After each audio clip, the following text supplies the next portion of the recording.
माननीय अध्यक्ष जी, बहुत बहुत धन्यवाद मौका देने के लिए।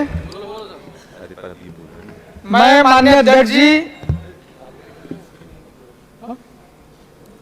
ना तो सत्ता पक्ष से हूं ना विपक्ष से हूं, मैं बीच के रास्ते से आया हूं और लोगों की भलाई करना चाहता हूं।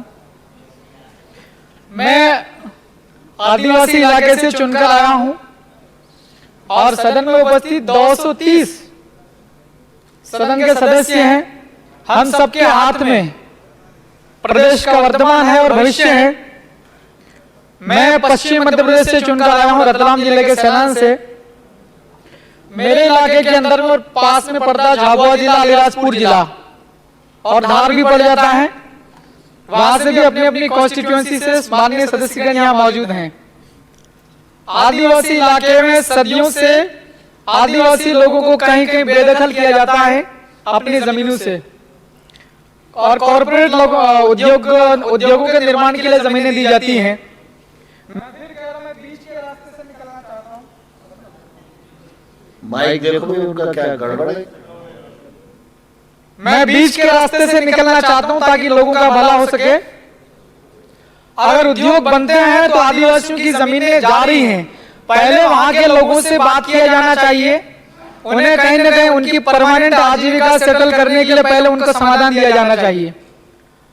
और मेरा सदस्य होने के नाते यहाँ मुझे अवसर मिल रहा है बात रखने का। तो आदिवासी इलाकों में जो बड़े बड़े डैम बनाए जाते हैं, बड़े बड़े तालाब बनाए जाते हैं, मेरे यहाँ पर मत है छोटे डैम बनने चाहिए ताकि लोगों की जो जमीनें हैं वो ज्यादा ना जाए, और छोटे छोटे तालाब बनाए जाए तो उनको गहरा किया जाना चाहिए ताकि आदिवासियों की जमीनें ज्यादा ना डूब क्षेत्र में ज्यादा ना जा सके।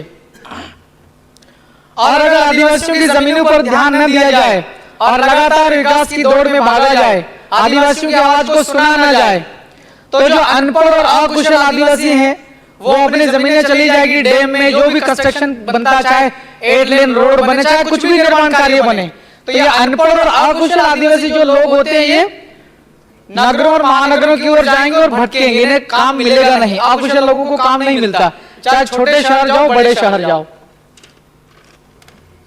और आदिवासी इलाकों में एक समस्या है, मैं आपका ध्यान माननीय अध्यक्ष जी महोदय आपके माध्यम से अवगत कराना चाहता हूं। आदिवासी इलाकों में ग्राम वार डायरी सिस्टम चलता, अवैध तरीके से शराब बिक्री करने के लिए। इसमें रेवेन्यू जनरेट होता है या ना होता है ये मुझे इसका आइडिया नहीं, मैं अगली बार स्टडी करके आऊंगा। डायरी के आधार पर शराब की बिक्री होती है, लोग बहुत बिगड़ते हैं साहब। इस पर मंथन होना चाहिए। ये जो माननीय राज्यपाल महोदय का जो अभिभाषण है इसके ऊपर में संशोधन किया जाना चाहिए। एक लूपहोल है इसमें। और मेरा तो यहाँ पर कहना चाहता हूं मैं कि आदिवासी इलाकों में शराब पूरी तरीके से बंद हो जाना चाहिए। क्या शराब हम लोग बेच करके रेवेन्यू जनरेट कर पाएंगे क्या? दूसरे बहुत सारे तरीके हैं ये जनरेट करने के। व्यापारी लोग व्यापार करेंगे और रेवेन्यू जनरेट होएगा। आदिवासी इलाकों में शराब पिलवा के लोगों की जिंदगियां बर्बाद हो रही हैं रेवेन्यू जनरेट करने की इस बहाने। और ग्रामीण क्षेत्र की जो स्कूल है वहां की हालत बहुत ज्यादा खराब है। मेरी कॉन्स्टिट्यूएंसी सैलाना पड़ती है, वहां भी हालत खराब है। और पूरी पश्चिम मध्य प्रदेश, रतलाम, झाबुआ, अलीराजपुर, धार, बड़वानी, खरगोन, खंडवा, इधर भी हालत खराब है। स्कूल्स के अंदर कक्षाएं ठीक से संचालित नहीं हो रही हैं। टीचर्स है तो बहुत कम है संख्या में, और जो है तो उन्हें भी दूसरे काम दिए जाते हैं शासन की दूसरी कल्याणकारी योजनाओं को लागू करने के लिए। कक्षाएं ठीक से संचालित नहीं होती। पढ़ाई में क्वालिटी एजुकेशन दिया जाना चाहिए, मैं ये ध्यान केंद्रित करना चाह रहा हूं।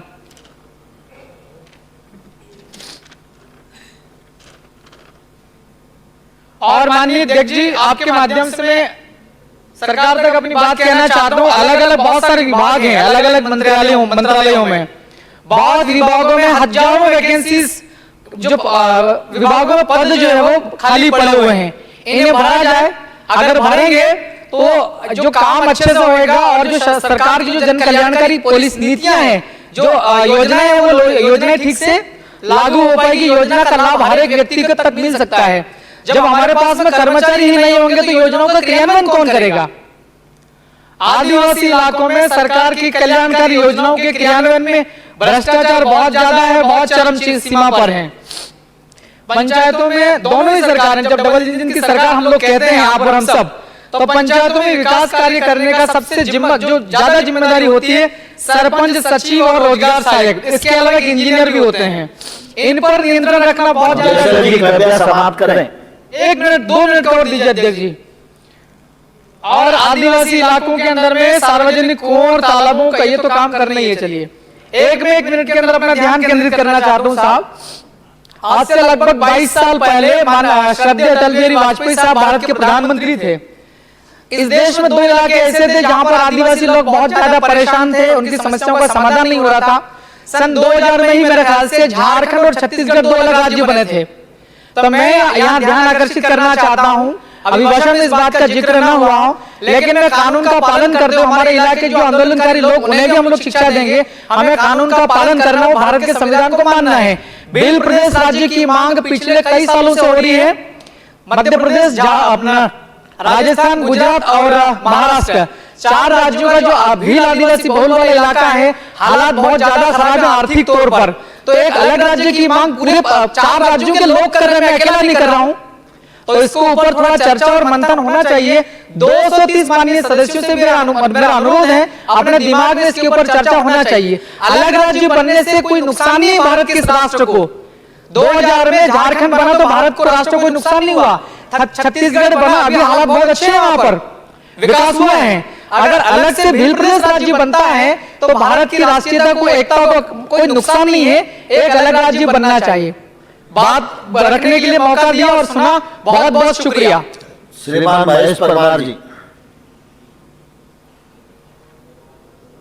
धन्यवाद माननीय अध्यक्ष महोदय, आपका हृदय से आभार क्योंकि आपने मुझे बोलने का अवसर दिया और मैं अपने आप को